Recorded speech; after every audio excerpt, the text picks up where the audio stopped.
আজকে ছেলেরা তোমাদের চেহারা দেখলে বোঝা যায় বাপ, মাত্র বয়স 18 বছর, চেহারার মধ্যে রসকস নাই।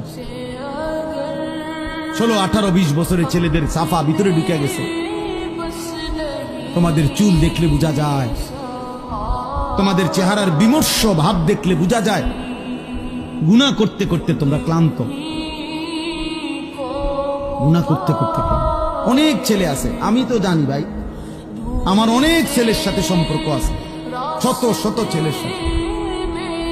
ওরা নিজেরাও বলবে হুজুর মাঝে মাঝে গুনাহ করতে করতে ক্লান্তি, অর্থাৎ মোবাইল দেখতে দেখতে আর ভাল লাগে না, তো এমনি হাত টানা দিয়া এই মানে শুধু শুধু টানতেছে, মানে আর ভাল লাগতেছে না, ও কি করবে? আহা, তার জবান দিয়া তো আল্লাহর নাফরমানের শয়তান তারে এমন মোহর মারিয়া দিছে, 2-4-10 ঘন্টা তো এই নাফর